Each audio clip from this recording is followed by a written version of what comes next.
gamers, Power Word Heal here, and today we are coming at you with the Resto Druid Blackwing Lair BiS list.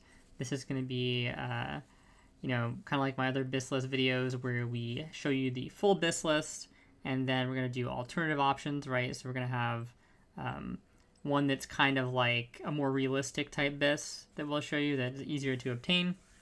And we're also going to talk individually about the items in terms of which ones you should really be focused on, which ones are better for the class and stuff like that, right? So yeah, we'll just kind of like hop into it. The first thing I want to talk about just a little bit before we actually get into the items is kind of like the methodology we're going to be using to figure out what is a good item for Druid, right? And this has obviously been mentioned in other videos, but I'm going to continue to talk about it here just because I don't want somebody that's new to the video having to go watch other videos to kind of get an understanding of what's going on with Druid.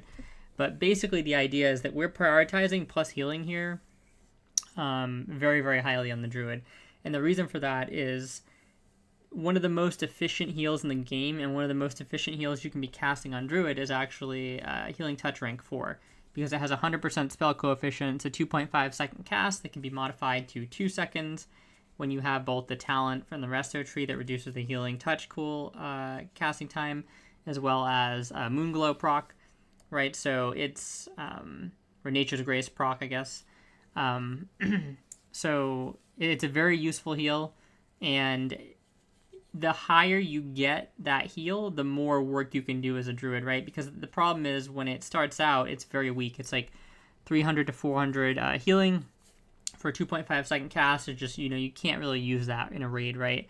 It just doesn't do enough, so it's completely useless. But as you stack more healing onto that, since it has like a 100% spell coefficient, all that healing goes directly into the value of the spell, which means that not only are you utilizing all of your stats, which is great, but the heal actually becomes something that can be useful in raids to actually save people, right?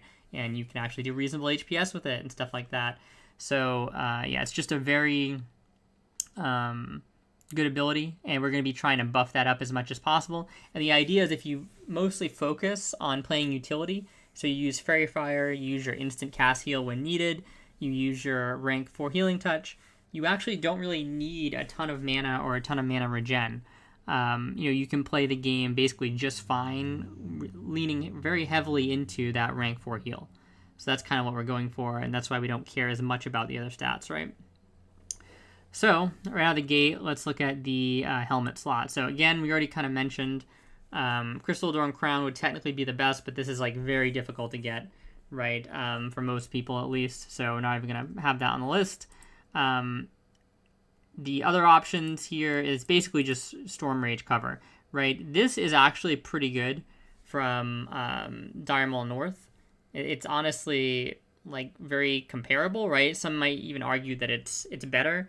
Personally, I think that even though crit is good for a Druid, I don't like the idea of sacrificing all the stats on our tier 2 helm for 1% extra crit. You know what I mean? In the scope of things, it's just not a big deal. Oftentimes, when I make arguments like this, people will tend to say something like, well, the problem is there's how many slots in the game? There's looks like there's 16 slots or something like that.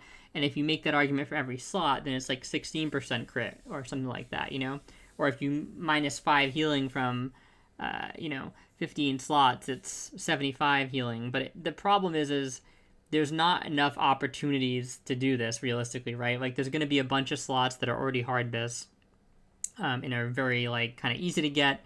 So swapping the Druid helm out for this Insightful helm, you really are just gaining 1% crit, right? We're not talking about replacing every other item in the game with an item that has a similar amount of healing.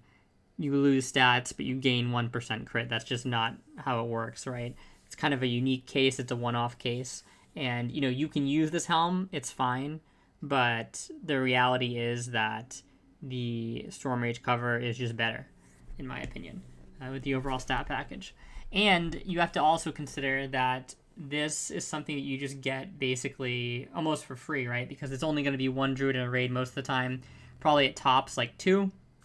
So you basically get all of your tier gear, which is very powerful, assuming the tier gear you're using is decent. and this is one of the better tier options, right? Very strong. So yeah, that's basically the helm. These other options, like the tribal helm here and Cassandra's Grace, the tribal helm especially is also pretty good, and Cassandra's Grace is like another option that you can be using until you get this helm, but it's super easy to get, right? You just basically run Onyxia, eventually it drops, and you have yourself a really strong helm. Now, the only other thing to mention here is Mish. This is not going to be something that you're going to get like very early on at all, but your casters, there may come a point where your casters don't need this anymore. They all have it or something like that, and if that's the case, it actually is a pretty strong item for Druid, because Druid really does like crit, you know. Yeah, and it has basically the same amount of plus healing as the Storm Mage Helm, a little bit more, and the intellect is relatively high, right? And you can use the spirit on this character. So all the stats really work for Druid, and this is a fantastic helmet for them. I would actually rate this above the Storm Mage cover, assuming that, you know, you can actually get it, which is going to be difficult, but if you have a chance at it, definitely look into getting this because it's pretty good. So, going to the neck, there's really only one option here, in my opinion, and that is actually the animated chain neck. Now, you could use the Choker or the Fire Lord here. It's technically better, but obviously, again, same with Mish, it's a damage item. So actually getting this on Resto Druid especially is going to be very difficult. And typically, it's not worth, like, let's say you're not in a guild situation, right? So the restrictions on maybe you rolling on Choker or something are lifted. It's really still not worth it for you to even, like, soft res this, really, because the animated chain neck is basically the same neck, right? We're getting the same thing that we want from the neck slot, which is healing. What we want to do basically is all these slots, we want them to have some amount of plus healing in them. This is the most substantial amount you can get from a neck, and that's really all we care about, right? We don't really care about the 7 int a ton. So you're basically using a soft reserve slot for like 7 int if you were to try and reserve this in like a Molten Core, and it's just not worth it for the most part unless you like basically have all the other good gear in here from Molten Core. Then you can work on something like this. But yeah, don't get too bogged down with trying to get items like this early. Okay. Now, in terms of other items, this is actually kind of okay. It's like very comparable, obviously, to the animated chain neck.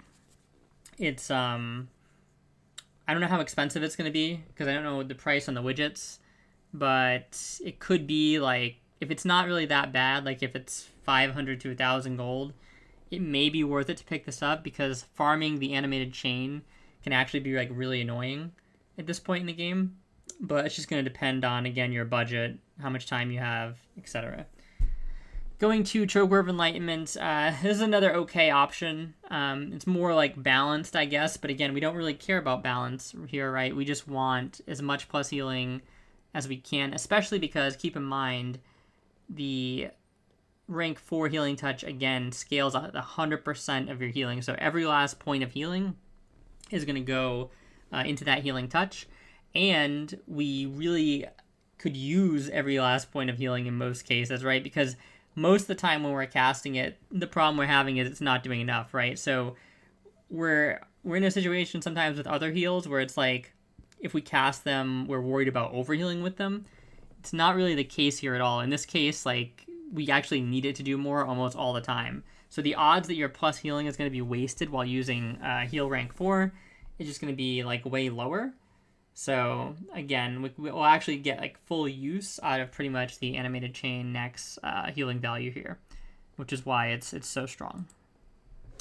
So going into the shoulder slot, the Wild Growth Pauldrons are just the best. I mean, nothing really to say, and honestly, like, these are definitely like a very good upgrade because they are about like 30 some healing above the next option. And again, we only really care about healing, right? So with that in mind, they are incredibly strong.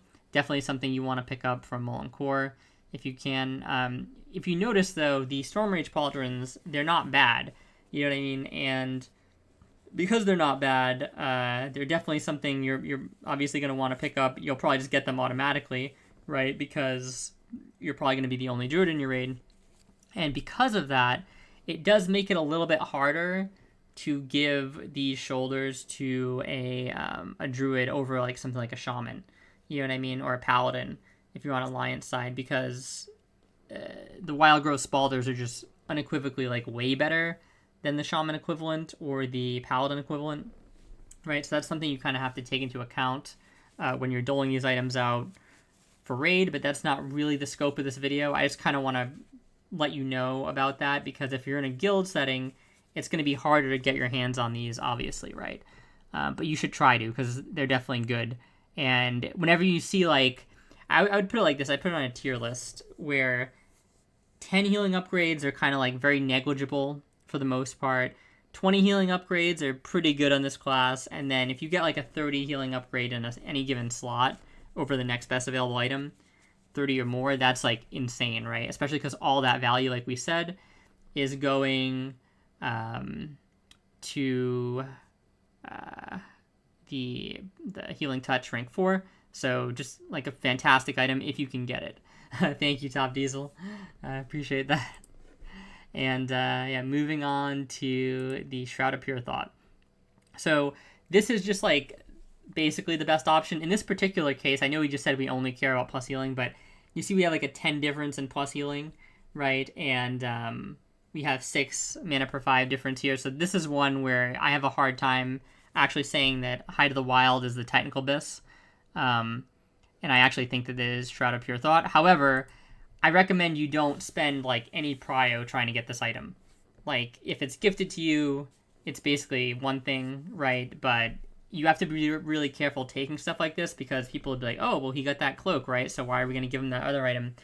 And the thing is, too, is that as Druid, people are already going to be suspicious of you. Not suspicious, really, but they're already going to be worried of giving you stuff sometimes because you get your tier for free, right? So, you know, and not everybody catches on to this, but I mean, most thinking people should, right? They're going to be like, hey, this guy basically has like 8 out of 8 tier 2, which is a pretty decent item level set when it comes to healing, you know what I mean?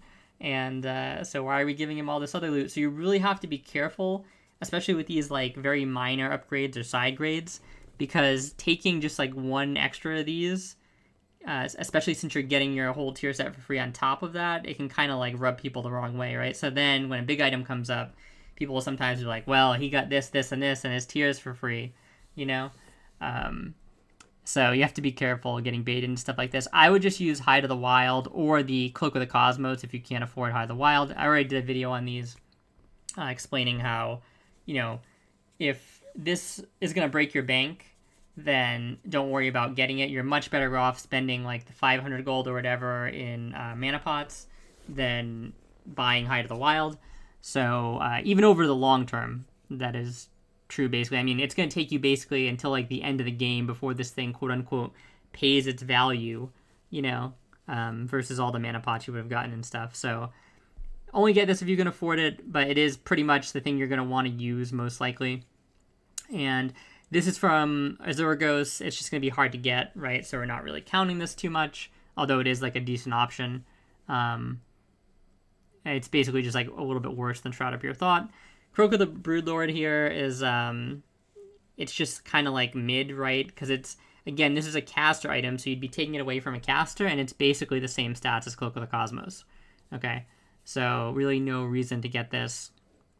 And yeah, there's just other options here, obviously. If you don't have anything for a cloak, this is really cheap for Moorstone Gulch Honored. So there's decent stuff you can get, but there's a lot of good options here for cloak, and you're probably just going to be Height of the Wild or Cloak of the Cosmos. Coming into the chest slot, so the chest slot is pretty strong, I will say, and a theme you're going to see in this video is that a lot of the tier 2 items are actually quite nice. This is an interesting thing because I know I just said, you know, we really care about plus healing over stats, right? So it's like, well, why are we using the Storm Rage chest over Robes of the Exalted? And the truth is, you can use either, right? It's not wrong, in my opinion, to use Robes of the Exalted, but the Storm Rage chest is quite good. And this is one of those situations where if you've already started making a Druid, kind of, and they're not geared yet, and you're basically bringing them into Blackwing Lair, that's kind of the situation, like my Druid, he's obviously behind because he just kind of hit 60 somewhat recently. I'm just getting him gear. And there comes a point where it's like, do you want to actually run the strats required to get Robes of the Exalted? And the answer to that would probably be yes, if it was very easy to run the strats, right? But it's just actually hard to find groups sometimes nowadays.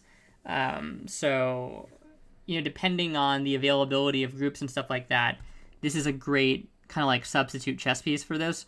Or you can basically use it as the BiS chess piece, because you're only dropping like 20 some healing and you're gaining a ton of stats. Like normally, I don't really care too much about stats on the Druid, but you're gaining like 20 intellect, which is huge, right? You're gaining a bunch of stamina, which is always nice. You're gaining the 1% crit, which is still something, even though it's not amazing. You're gaining like an extra 1 MP5 at least from the spirit conversion here.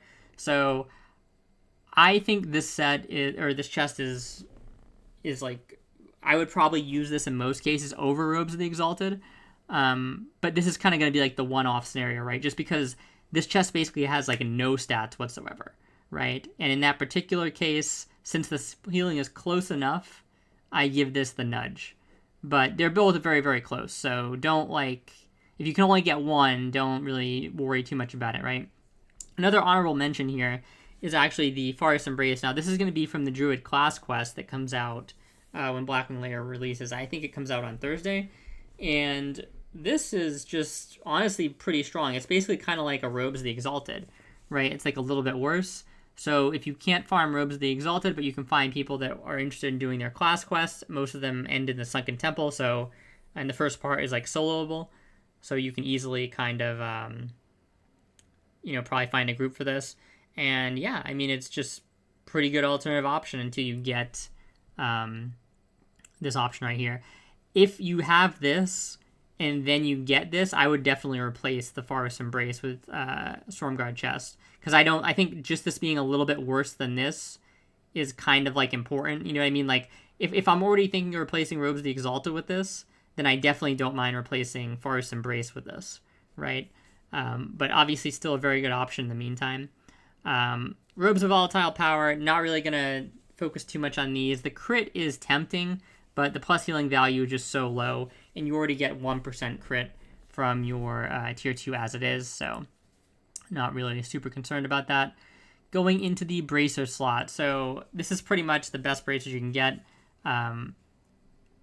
Just the max amount of healing, and you get them basically for free because they're tier bracers. So again, can't really go wrong there. Now, the weapon situation is going to be interesting because obviously the BiS is the High Warlord's weapon, right? And this is definitely more worth it to go for on Druid, in my opinion, than Priest. Because, again, we really want, like, every piece of healing possible to make our healing touch, like, really strong, right? And something that I did find out that I think I got wrong in my rank 14 video on the Priest was that it appears that, you don't actually have to complete a whole rank without it getting reset. And what I mean by that is before, there used to be decay, right? So what decay meant was that if you were like rank 9, right, 0%, and then you lost your, you didn't PvP for like a week or two, you would lose ranks. You would go from 9 to like 8.5 or something like that, right? There'd be a formula. And the idea that was in this new PvP ranking system, you don't actually lose a whole rank, right? So you can't go down ranks, but you can still lose progress during a rank, was the thought process. That's what it at least sounded like when they put the explanation for how the system was going to work out there. But I had this Druid rank 7 for a bit, and I had logged into him the other day to farm some gear. And I was like, well, maybe I try and get this guy rank 11 before the 3rd, which is when the Blackwing Lair, or the ranking system, allows us to continue from 11 to 14. And I looked, and I saw that I was still 20% rank 7, which is the same value I had gotten from before. So it seems like you actually don't decay now at all, even within the rank, which is very interesting to me. So It's possible that that's only for the lower ranks, but I think it might actually just be all ranks. So if that's the case, it actually makes getting rank 14 way easier than I thought, and you can definitely get it like progressively over time. Whereas, I mean, you can kind of always think that you're going to get it progressively over time, but you can extend the period even longer now, right? Like, you can do less each week and still make some progress for most of the actual ranks up to 14. And the only rank you would have to go like pretty damn hard is like the last one, going from 13 to 14. So that's very interesting. And well, I'll be keeping an eye on that, and I'll kind of confirm how it works with the higher ranks, because I'm going to be getting rank 14 in my rogue first, and that's probably going to determine if I get it on other characters, right? So we'll keep you updated on that. But yeah, the High Warlord weapon is really the best. In this case, it's very strong for the Druid to have, because like I said, we're trying to maximize our rank 4 healing touch. But let's look into, well, and we'll go over the offhand first too. So I actually prefer to use the AV offhand on a Druid, specifically just to get the extra 20 healing, because again, I just don't really care about the stat package here all that much. It's only like 14 int, right? It's not really the end of the world. So I use the Life Giver. I mean, using the tome is not wrong, quote unquote. It's just a different evaluation of stats, and you're still going to be fine for the most part, right? So it's not going to be a huge difference either way. Going into alternative weapons, right?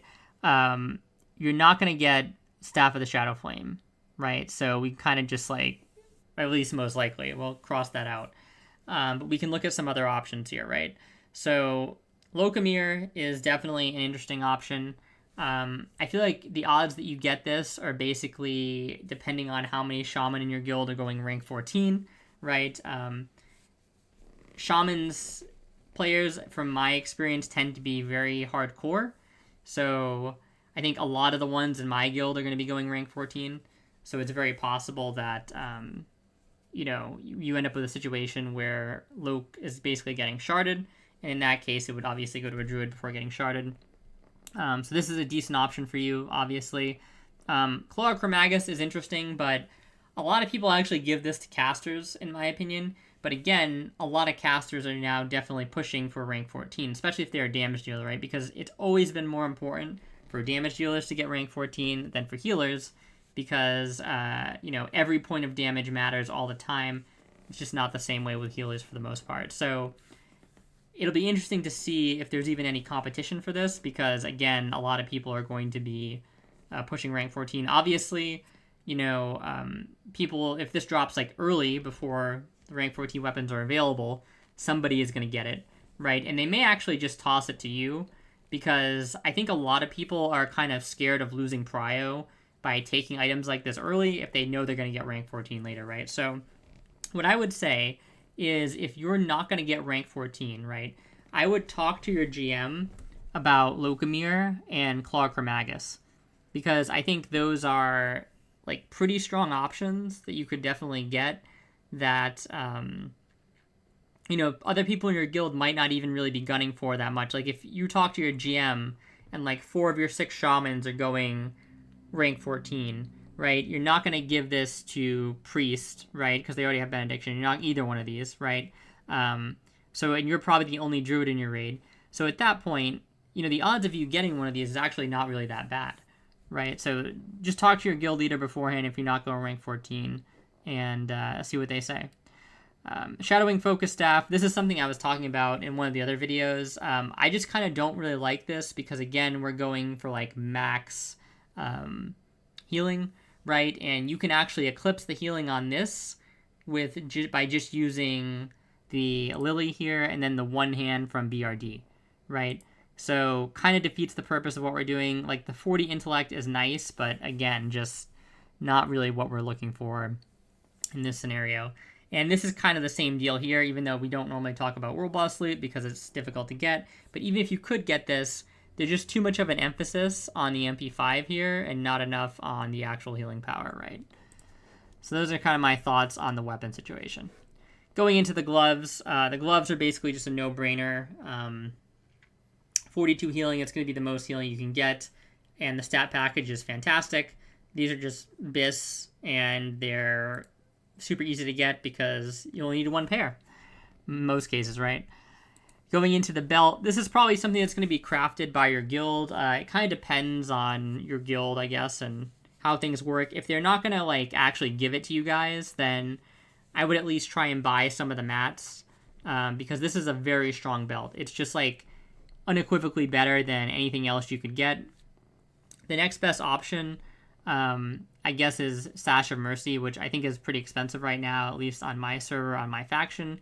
But to be honest, this just blows out of the water, right? Because the intellect is just way better than the spirit, and the fire resist is actually really great as well.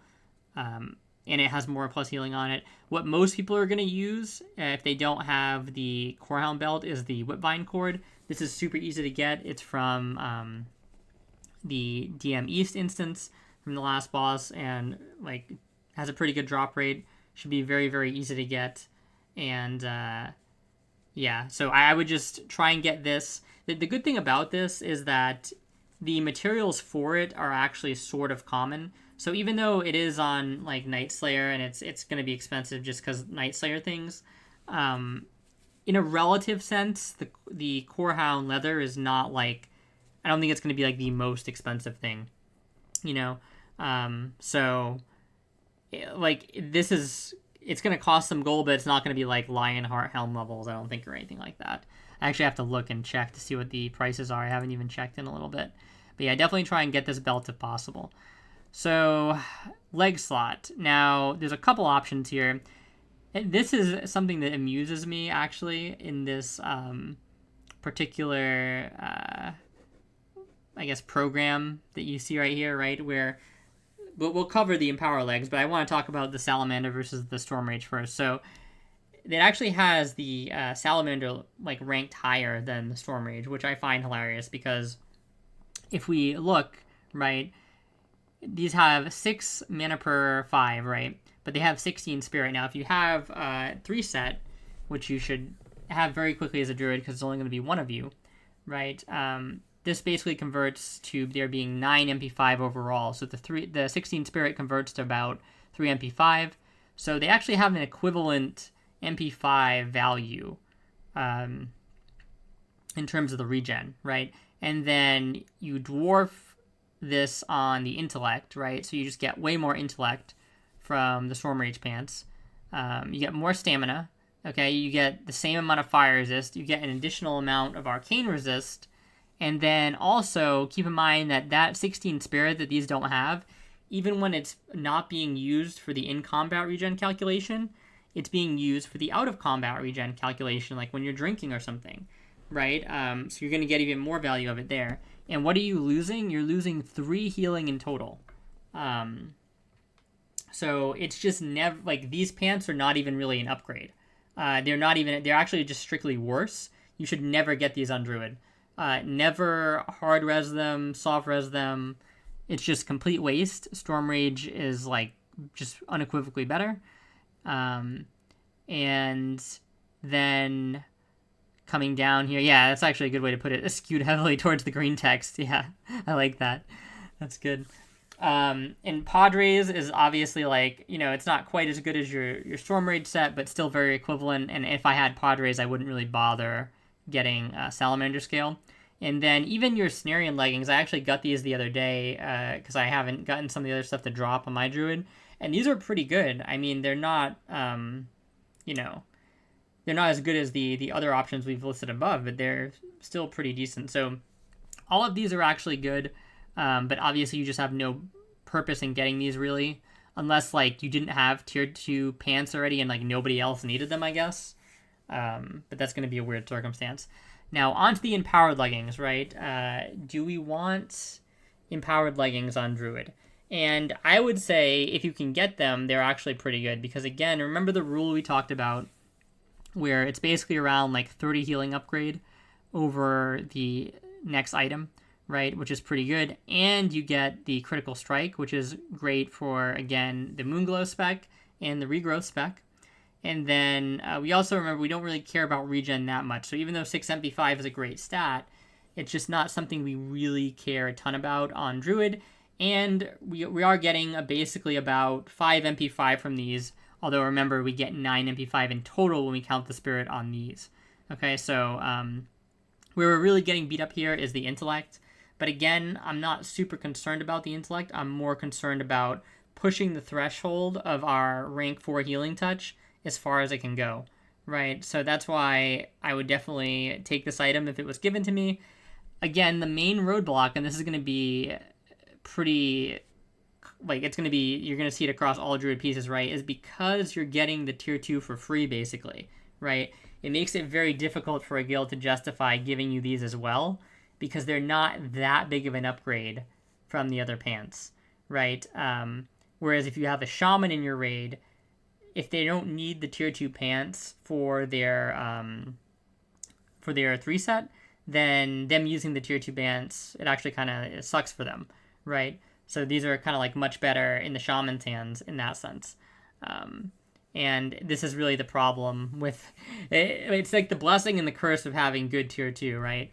It's like you get it for free as like a free item, but then getting upgrades on top of that, it can be a bit more difficult. So fantastic. Speaking of this, Druid is like honestly the ideal character to run in like a soft res run, because you basically get to pilfer all the tier loot, right? And then you can just focus on all those minor upgrades, essentially, right? So this is actually the type of character that does better in like a soft res than it does in a guild run most of the time. Coming down to the boot slot, right? So Boots of Pure Thought is just unequivocally the best item in slot here. It's even better than the World Boss loot, the Snowblind shoes, because again, we don't care about the regen, and the healing value is significant. This is one that I think if you're gonna get any item as a druid, right? If people are gonna give you any item, this tends to be one of the better items that I think you're gonna be given, because the difference between these boots and these boots, right? So your tier 2 and the Pure Thought is kind of massive. The thing is, these boots are still good.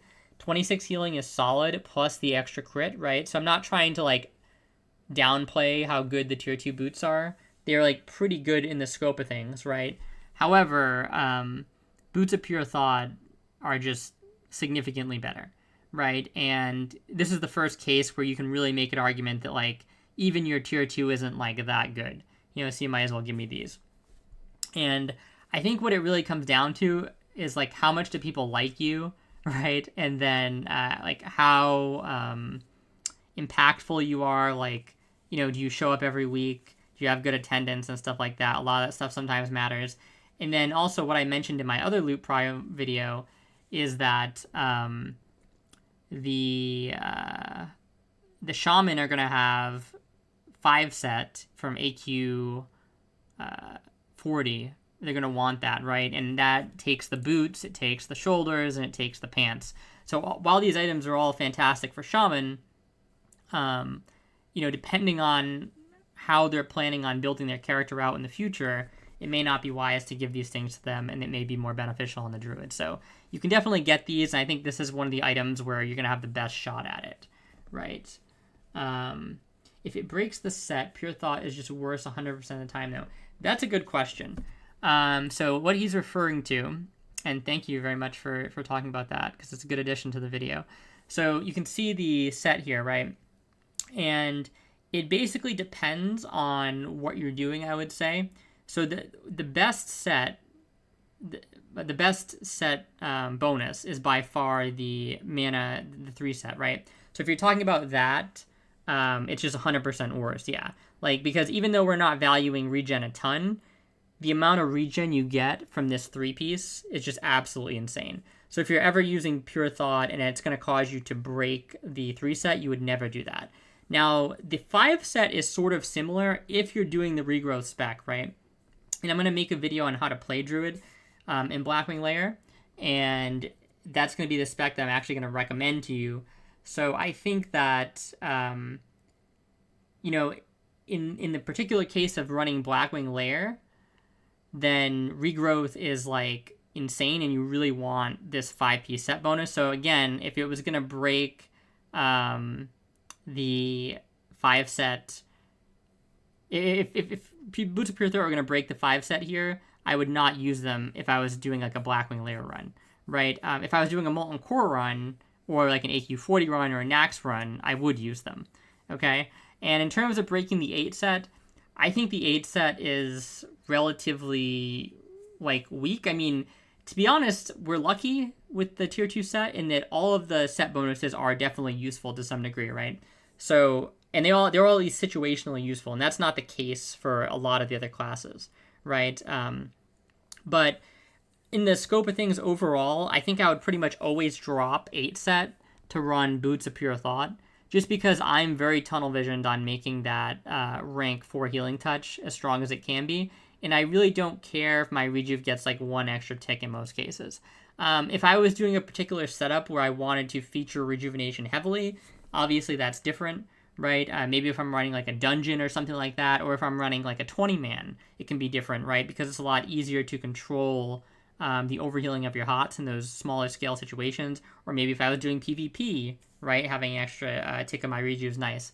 But outside of those situations in like a pure 40-man, I don't really care that much about the extra tick.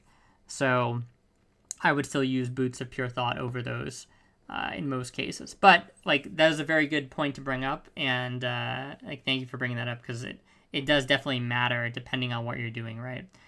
Going into the ring slot, now this is an area where I would love to get this combination on Druid. This is by far the best combination. There's just no other rings that are better, because again, we care about healing more over anything else, and these rings deliver a great stat package while still giving a fantastic amount of healing. The problem is just getting the people to give both of these to you on a Druid is a little bit rough, right? The nice thing about Pure Elementium Band is that you do benefit from all the stats, right? And the plus healing, like I said, is more beneficial on a Druid in most cases than a Priest. But a lot of people just don't see it that way, you know? So you're going to have a tough sell. I mean, maybe link them some of my videos and see if I can persuade them. But it's going to be a tough sell in a lot of cases, right? The other option you can do here, and I'll talk a little bit more about Prio once we get through the whole list, but it's kind of pertinent to mention here, is you can just kind of sack your ring slot altogether and just wait on like the ZG package, right? So for example, if you're running something like Rose Wine and Forging Seal, this is actually pretty decent, and you know, I wouldn't be upset about running this. Basically, I wouldn't be crying about running this, right? And you can just wait till ZG, you get the other 2 rings, and that's a pretty good 2-set bonus. The thing is, though, I still do think in terms of BiS, these blow the ZG rings out of the water for Druid, or maybe not blow out of the water, but they're significantly better, or at least like noticeably better, because again, we really just care about the healing more than anything, more than the stats, more the regen, and you can't really compare to the healing you get with these 2 rings. Like, it's basically going to be like, what, 99 healing, right? And then with the ZG2 set, you're getting like 60-some. So it's a significant loss when you factor in both the rings. Going into the trinket slot, right? So rejuvenation is just by far the best trinket you can get, right? It's not even close. It fits really well into our methodology of wanting to, increase our heal tier 4 or heal rank 4 by the most we possibly can. And actually, I have Shard of the Scale here, but I just did this like really quickly before I opened it. I actually think this would be the best. So I would use both of these, and you just get like over 100 plus healing from your trinket slots, because again, the thing we care about more than anything is plus healing. We don't really care about the regen, right? Now, realistically, it's going to be difficult to get a rejuve gem, right? Because Shaman are just going to want it, like everybody's going to want it basically, right? So let's just assume that you can't get this. What's the next best option, right? And Shard of Scale is technically the next best option, but that's also going to be really hard to get. So what can we get that's like sort of deterministic? Mind Tap Talisman's pretty good. Briarwood Reed is still good.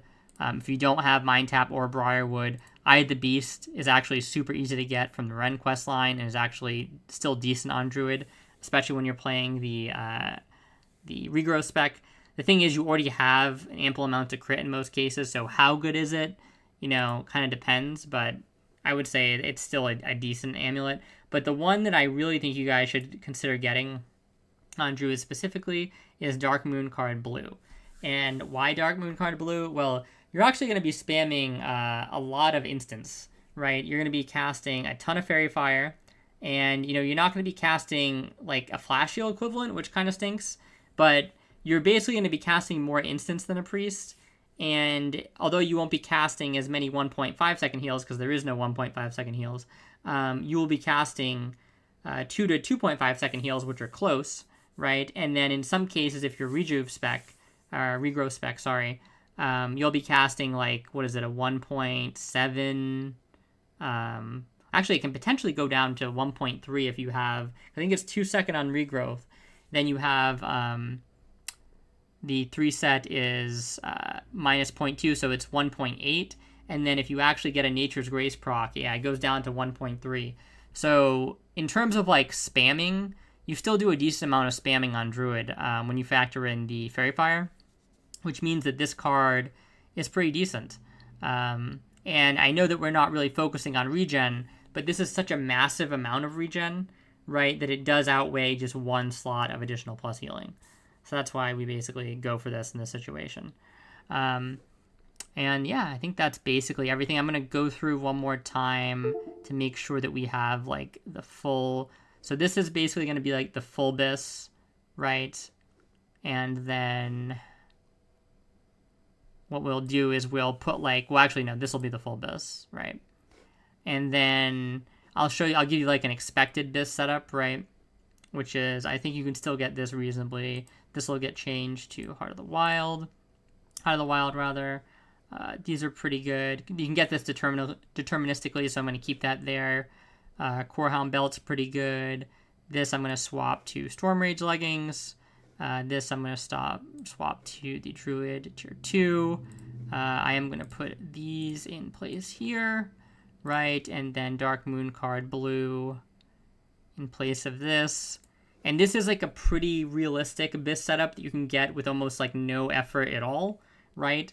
And then you can basically work on stuff like Boots of Pure Thought from here, and then the ring slots, right? But this is like a very good base, and yeah, it's actually just like should be really, really easy for you to get. Outside of like the rank 14, again, you can just replace this with like anything that you can get your hands on, right? But other than that, it's really deterministic, and should be great. In terms of like what I would spend my prio on as Druid, right? I would say that the biggest things I would spend prio on in Blackwing Lair would be the Rejuve Gem, right? Or Boots of Pure Thought. Either one of those two.